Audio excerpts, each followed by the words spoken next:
What's up guys? Good morning, good afternoon, good evening sa iba't ibang panig ng mundo na merong YouTube channel.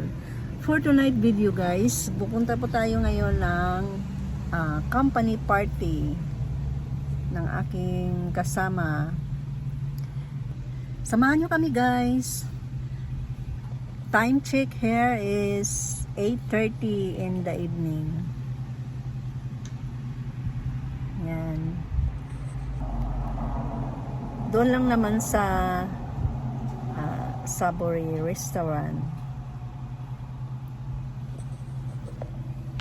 Yan. Employees party. See you later guys. Inaantay ko lang yung aking palalab na nagbihis pa. Galing siya sa kanyang duty.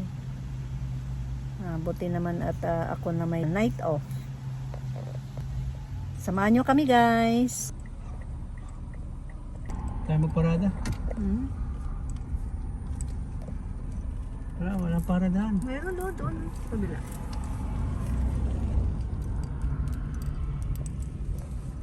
Daming tao. Dito. Yan na guys, dito na tayo sa Savory Bistro Cafe.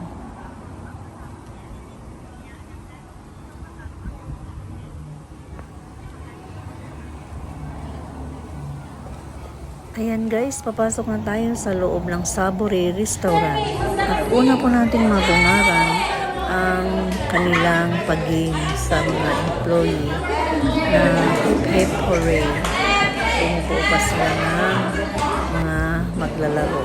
At tayo na may kukuha ng pagkain para sa ating hapunan.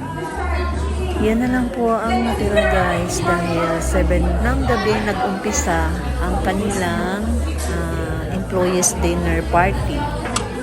Yan na lang po ang natira ng pagkain. Pero mayroon pa naman din para doon sa mga na-late na dumating. Tulad tong kasama ko, late na po kami dumating dahil may duty pa po siya hanggang 8 p.m. Ngayon ang game nila ay Hip Hip Hooray. Ngayon naman yung sunod na game ay yung kanta na I Will Always Love You ni Whitney Houston.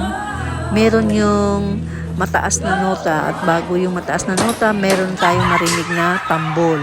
Yun po yung sasabayan ng kanilang mga player. Kung sino yung makasabay sa tambol, ay siya pong mananalo. Ayan, sasalang na po yung aking kasama. Sasabayan po niya yung drum or yung tambol. Sana makasabay para manalo. Kung sino yung makasabay sa tambol, ay siyang mananalo. Pero itong kasama ko ay na-late sa kanyang pagtambol.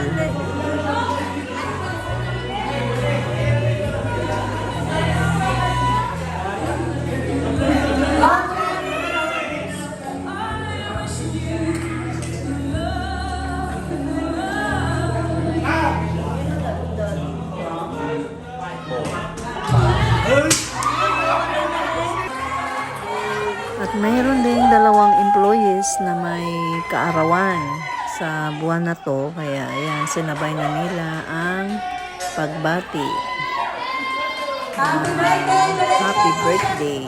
Albert and advance to Kiana. Thank you!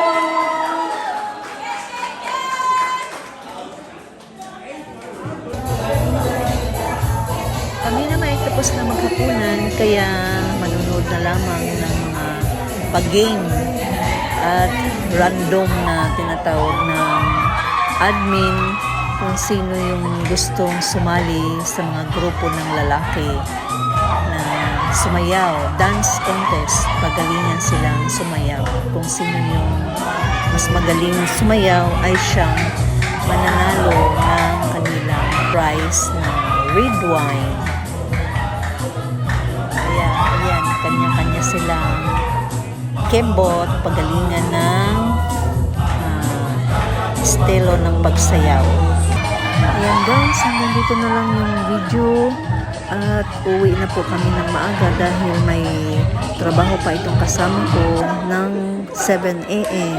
Thank you for watching, guys.